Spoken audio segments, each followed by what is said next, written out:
Hi friends, welcome to our channel. இன்னைக்கு நாம பார்க்க போறது சூப்பரான ஒரு ரெசிபி தான். வாங்க வீடியோக்குள்ள போலாம். இது வந்து மைதா மாவு எடுத்து வச்சிருக்கேன். எல்லாம் சூடான பால் எடுத்து வச்சிருக்கேன். உப்பு, ஈஸ்ட், சீனி இத வச்சு நாம ஒரு ரெசிபி பண்ண போறோம். ஒரு மிக்சிங் பவுல் எடுத்துட்டு அதுல ஃபர்ஸ்ட் நம்ம சீனி ஆட் பண்ணிக்கலாம். அது கூடவே ஈஸ்ட் ஆட் பண்ணிக்கலாம். பால் பாத்தீங்கன்னாக்கா நம்ம கை பொறுக்கிற அளவுக்கு சூடு இருக்கணும், ரொம்ப சூடா இருக்க கூடாது.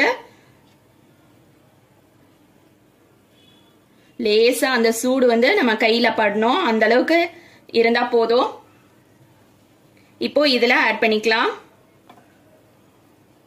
இதோட அளவுகள் எல்லாமே நான் டிஸ்கிரிப்ஷன் பாக்ஸ்ல கொடுக்கறேன், செக் பண்ணிக்கோங்க.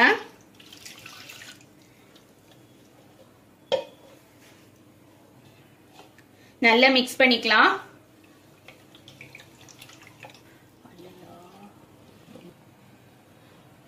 இப்போ ஈஸ்டும் சீனியும் பால்ல கலந்ததுக்கு அப்புறமா ஒரு 5 மினிட்ஸ் நம்ம இத மூடி போட்டு வைக்கலாம்.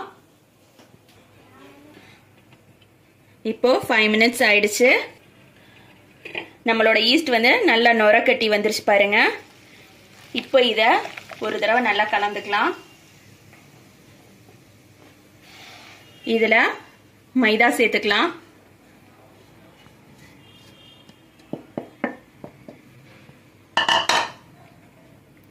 அது கூடவே உப்பு சேர்த்துக்கலாம்.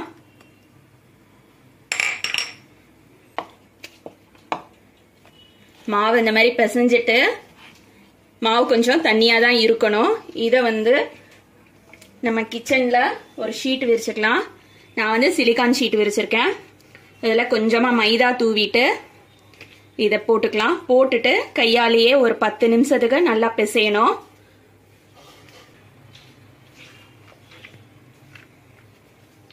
நம்ம பிசைய பிசைய மாவு நல்லா கரெக்டான பதத்துக்கு வந்துரும்.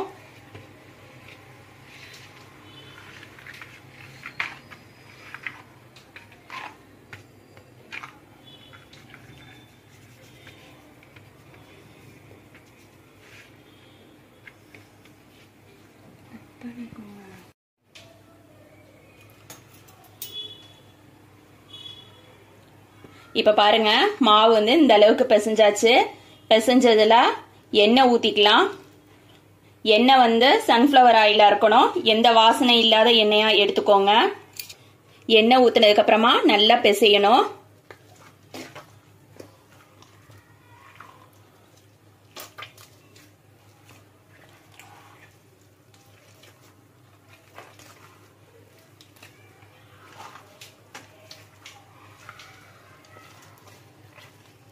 அந்த எண்ணெய் எல்லாம் மாவு உள்ளுக்க போயிடணும், அந்த அளவுக்கு நல்லா பிசையணும்.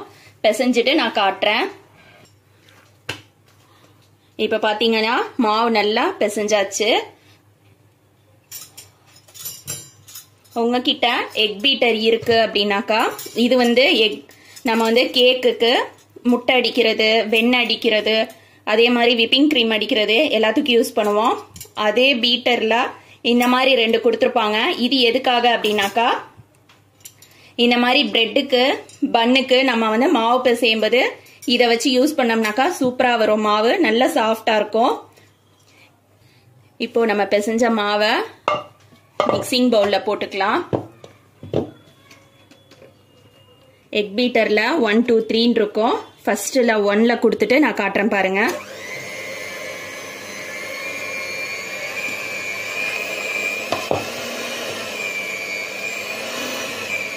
இதுல பிசையும் போது எந்த மாவா இருந்தாலும் நல்ல சாஃப்டா இருக்கும்.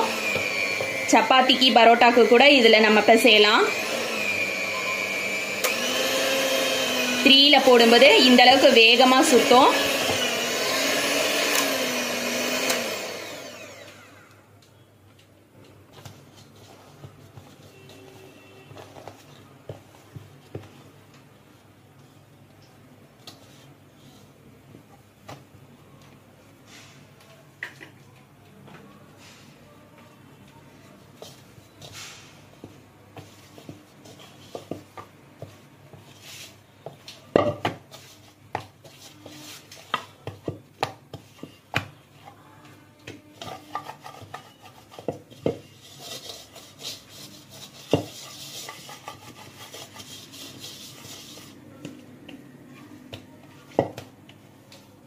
இப்போ நம்ம பிசைஞ்ச மாவு நல்லா ரெடி ஆயிடுச்சு. ஒன்று போல உருட்டிட்டு மாவை இதுக்கு மேலே கொஞ்சமாக எண்ணெய் சேர்த்துக்கலாம். எண்ணெய் சேர்த்துட்டு நல்லா எல்லா பக்கமும் தடவிடணும். அதே மாதிரி இந்த பவுல்லையும் கொஞ்சம் எண்ணெய் சேர்த்துக்கலாம்.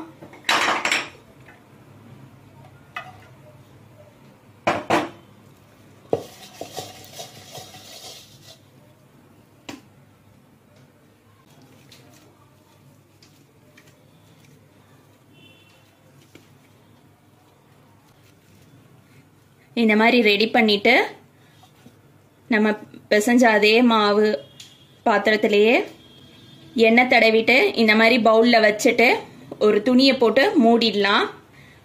1 மணி நேரம் கழிச்சு நான் காட்டுறேன் மாவு எப்படி உப்பி இருக்குன்னு சொல்லிட்டு.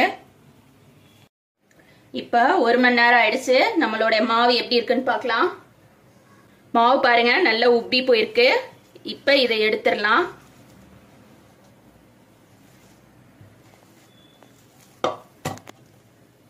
இந்த மாதிரி ஒரு ஷீட் விரிச்சிட்டு இதுல கொஞ்சமா மைதா தூவிக்கலாம். ஃபர்ஸ்ட் கொஞ்சமா மைதா தூவலாம், நிறைய வேண்டாம்.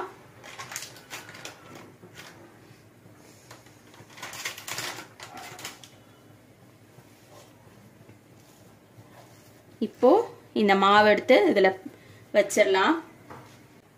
மாவை இன்னொரு தடவை பிசைஞ்சுக்கலாம். மாவை இன்னொரு தடவை பிசைஞ்சுக்கலாம்.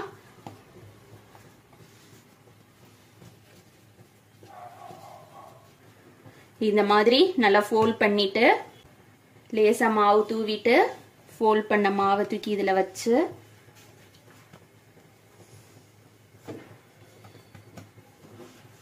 சப்பாத்தி தேய்க்கிற மாதிரி திரட்டிக்கலாம்.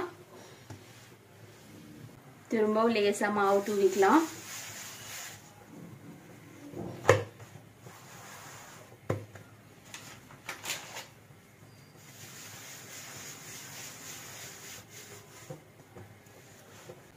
இந்த மாதிரி ஈவனா மாவு திரட்டிட்டு இப்போ இத வந்து இந்த கார்னர்ல இருந்து நாம சுருட்டிட்டு வரணும். இந்த மாதிரி ஃபோல்ட் பண்ணணும்.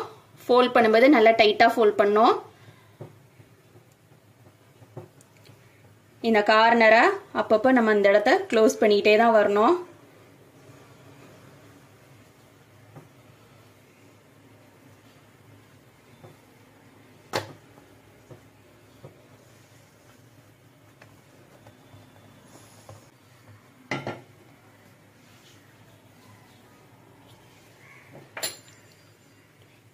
இந்த மாதிரி பீஸா கட்டர்ல லைன் போட்டுக்கலாம்.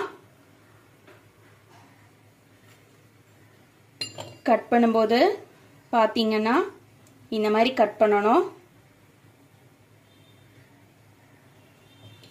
சப்போஸ் உங்ககிட்ட இது இல்லைன்னா நீங்க கத்தியில கூட கட் பண்ணிக்கலாம்.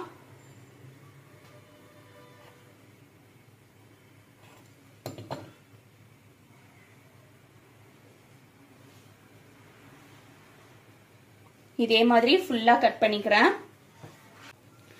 இப்ப பாத்தீங்கன்னா ஃபுல்லா நம்ம வந்து கட் பண்ணியாச்சு. 2 சைடும் சீல் பண்ணியாச்சு. சீல் பண்ணிட்டு இதை எடுத்து இப்படி ஆப்போசிட் சைட்ல ஃபோல்ட் பண்ணணும். இதே மாதிரி எல்லா ஸ்ட்ரிப்ஸையும் இந்த சைடு வச்சு இப்படி வச்சு அழுத்திட்டோம்னாக்கா அது நின்றுக்கும். நான் செஞ்சுட்டு காட்டுறேன். இப்ப பாத்தீங்கன்னா நம்மளோடது ஃபுல்லா ரெடி ஆயிடுச்சு. நான் வந்து இத எந்த ஒரு மோல்டுலயும் வச்சு செய்ய போறதில்ல.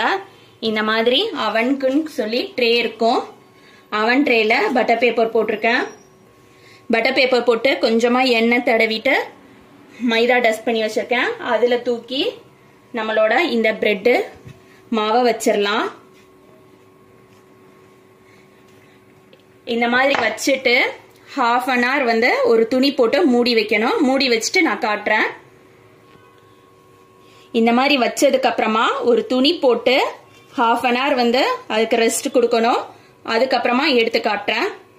1/2 an hour ஆயிடுச்சு. இப்ப இதை நம்ம திறந்து பார்க்கலாம். மாவு பாருங்க எப்படி நல்லா அழகா உப்பி வந்திருக்குன்னு சொல்லிட்டு. இப்ப இதுக்கு மேல நம்ம வந்து ஒரு வாஷ் கொடுக்கணும். நான் வந்து ஒரு முட்டையை உடைச்சு ஊற்றி வச்சிருக்கேன். எக் வாஷ் கொடுக்க போறேன். சப்போஸ் நீங்க வந்து நான்வெஜ் சாப்பிடாதவங்களா இருந்தாக்கா எக் வாஷ்க்கு பதிலாக மில்க் வாஷ் கூட கொடுத்துக்கலாம். லைட்டா இப்படி ஃபுல்லா எல்லா பக்கமும் தடவி விடணும். இப்போ எக் வாஷ் ஃபுல்லா கொடுத்தாச்சு. இதை வந்து அவன்ல பேக் பண்ணிக்கலாம். ஏற்கனவே நான் அவன் வந்து ப்ரீ ஹீட் பண்ணிட்டு அதுல தான் வச்சிருக்கேன். இங்க பாத்தீங்கன்னா 200 டிகிரி சென்டிகிரேட்ல 25 மினிட்ஸ் வைக்கிறேன். 25 மினிட்ஸ் கழிச்சு எடுத்து பார்க்கலாம் நம்மளோட பிரெட் எப்படி இருக்குன்னு.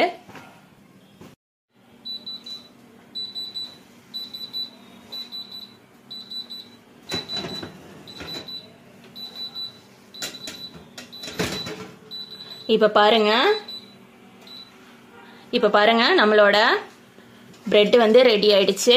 எடுத்துடலாம்.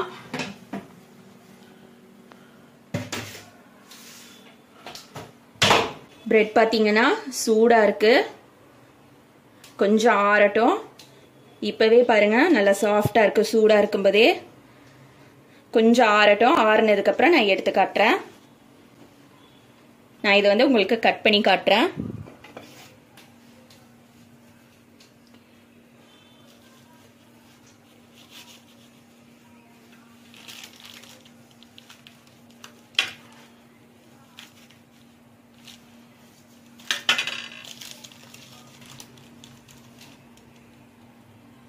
உள்ள போர்ஷன் பாருங்க எந்த அளவுக்கு சாஃப்டா இருக்குன்னு சொல்லிட்டு. நான் ஃபுல்லா எல்லாத்தையும் கட் பண்ணிட்டு காட்டுறேன். இப்ப பாருங்க ஃபுல்லா எல்லாம் கட் பண்ணிட்டேன். இத வந்து நம்ம சர்விங் பிளேட்ல அடிக்கலாம். பிரெட் பாருங்க எந்த அளவுக்கு சாஃப்டா இருக்குன்னு சொல்லிட்டு கடையில வாங்குற பிரெட் மாதிரியே இருக்கு. இப்போ இத நம்ம சர்விங் பிளேட்ல அடிக்கலாம்.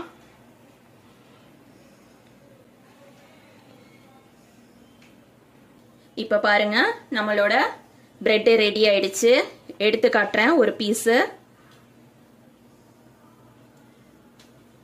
எந்த அளவுக்கு சாஃப்டா இருக்குன்னு பாருங்க.